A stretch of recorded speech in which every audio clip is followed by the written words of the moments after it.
roce 2021, před 3 lety, čeští jeskyňáři v oblasti Vromoner na albánsko-řecké hranici objevili hypogenní oblast krasovou a především jeskyni Sulfur. Hypogenní jeskyně jsou tvořeny výstupem minerálních vod z velkých hloubek. Jeskyně Sulfur je naprosto unikátní lokalita v rámci celé Evropy. Jsou to obrovské domy, které jsou často pokryté sírou a především je to neuvěřitelně zajímavý biotop pro endemické živočichy. Proto jsme oslovili vědce primárně z českých univerzit, kteří zaštiťují a garantují komplexní výzkum této úžasné lokality. My jsme se dostali do role jakýchsi koordinátorů výzkumu.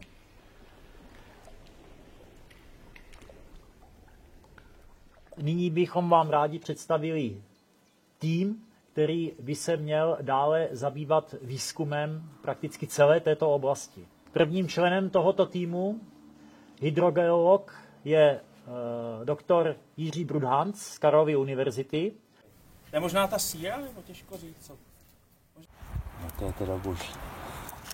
Dalším z vědců je profesor Jan Kaštovský z Jihočeské univerzity, který se zabývá mikrobiologií.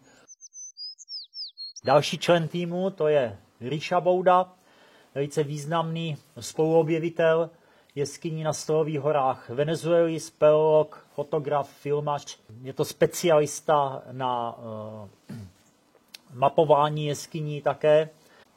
A jako další vlastně vedoucí týmu Marek Audy je významný speleolog a je to specialista na podzemní fotografii, na 3D filmování a fotografování.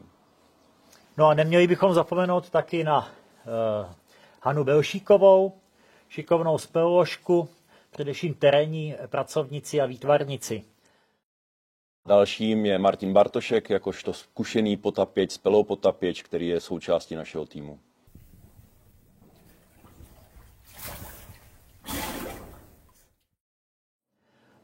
Vedle již zmíněné jeskyně Sulfur jsme v posledním roce objevili velice zajímavou jeskyni, ze které vydechuje pára uprostřed vápencového kopce. Jeskyni jsme podle toho nazvali jeskyni Atmos.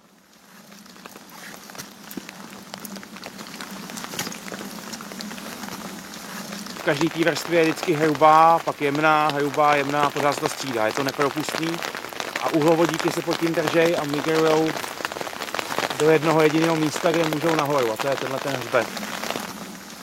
Jeskyně Atmos je extrémně náročná díra pro exploraci. Jedná se o více jak 100-metrovou propast, která je potřeba slanit, a je to jeskyně s agresivním prostředím, protože v jeskyni je přítomen syrovodík.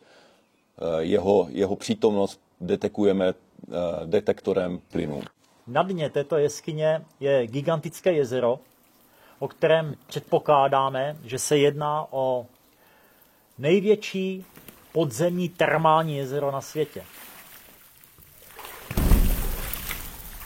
Nalezli jsme organismy, které zatím nedokážeme ani determinovat. To je jistě přínos, který bude velice zajímavý a my těžko můžeme předjímat, jaké novinky vlastně to naše zkoumání přinese. A v jakém obsahu, protože je veliký předpoklad, že se nejedná o jednotlivé druhy, ale zřejmě takových nových druhů je šance popsat daleko více. Základním kamenem každé vědecké výpravy do nějaké podzemní lokality je mapa. V dnešní době už to není jen prostá mapa, prostý nějaký půdorysaře z jeskyní, ale je to především 3D model. Na to, abychom mohli získat vlastně data pro pořízení takového kvalitního 3D modelu, bychom rádi využili lidarového skeneru. Jedná se skutečně o největší termální podzemní jezero světa.